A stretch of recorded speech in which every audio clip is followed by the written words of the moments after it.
Greetings, Obasi Scott here, oxygen therapy consultant, Atlanta, Georgia, the Underground Cure. What we're doing here is we're basically getting the information out, answering the questions to hopefully provide you with the information for you to make an educated decision, but also for you to move closer and closer to eradicating the herpes virus from your system. Okay, so we're just going to jump right in today, and we've been getting a lot of people sending questions in, so we're going to jump right in. How accurate are tests for genital HSV1? If it needs several tests, how many times of tests should I take to get the real and exact result? Okay, first of all, how accurate are the tests for genital HSV1? Okay, first let me help you understand that genital is HSV2. Okay, genital is HSV1. Oral is HSV1. Okay, genital is HSV2.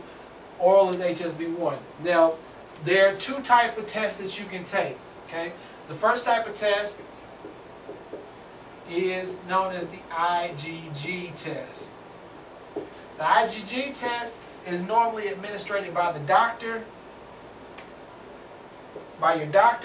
and it tests for the antibodies. It tests for the antibodies from the virus. But this means that the virus is supposed to have been in your body long enough to produce antibodies. If there are no antibodies there, then this test could come back as a false read, what we call a false read negative. Okay, if the antibodies are not there. Okay, the second test, this test right here, is about, let's say, 85 to 90% accurate. Okay, the second test is what we call the Pcr test. Okay, the Pcr test is normally administered by a lab. Okay, and this tests the actual cells. It tests the cells at 300 times the magnification, or 300 times the examination of the cells. And what it's looking for is looking for the destructive cells, the mutated cells, things like that that would give signs of the actual herpes protocol. I mean, not herpes protocol, the actual herpes virus being in your system.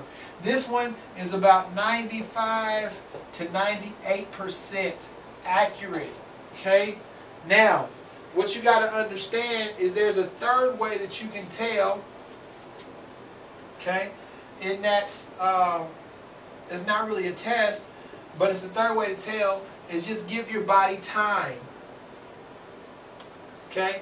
If you see in time that you start having outbreaks, if you see that you start having issues or symptoms, flu-like symptoms, mostly outbreaks that look like the herpes virus, then you know automatically that it's a good chance that you have it. So step one would be to go get you a PCR DNA test. Step two would be to get your Igg test. Okay? If both of those confirm it, then you know you're either dealing with HSV1 or HSV2, depending on where the outbreak happens. If it happens in the mouth, the neck, around the neck, the mouth, the neck, the back of the neck, on the face, anywhere, you know it's oral, it's HSV1. If you know it happens in the genital, the lower stomach region, the legs, the buttocks, anything in that area, you know that it's automatically HSV2.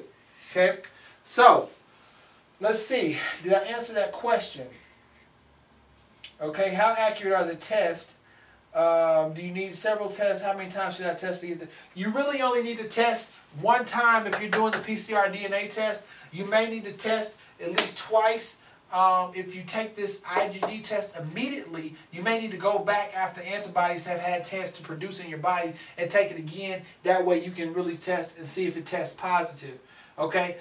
I told you that these tests, the PCR test is about 95 to 98% accurate. The Igg test is about 85 to 90% accurate if you've had time, okay? If you see outbreaks, that's living proof that you have it. So that's very accurate, okay? That if you look up herpes and you look up the type of outbreaks and see what they look like, if you have outbreaks that look like that, then that's pretty accurate itself in telling you that you have it. Okay, so you would only need to test pretty much one time, okay, to get the information.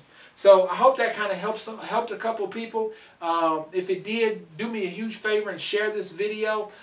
This video can answer questions for you just like it can answer questions for anybody else, okay? So that will really help us out a lot. Number 2, subscribe to this channel. There's a subscribe button right above this video. Hit it right now and become part of this movement. There's millions of people that are pushing towards natural health and natural healing and things like that. So we're all in it collectively together, and positive energy will always outshine negative energy 100% of the time.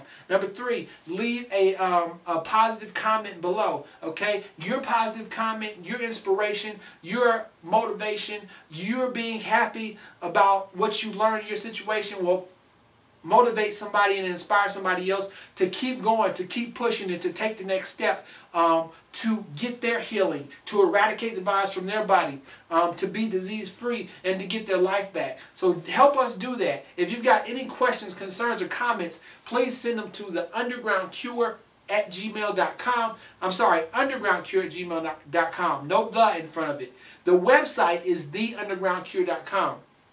theundergroundcure.com. If you missed any of that, stop the video, rewind it back, okay, so you can hear what I just said, or you can look right below in the description and you can get all that information, the website, the email, and everything you need, okay? Visit the website, send us your questions, and we look forward to seeing each and every one of y'all completely healed, happy, and totally set free. I'll talk to you soon.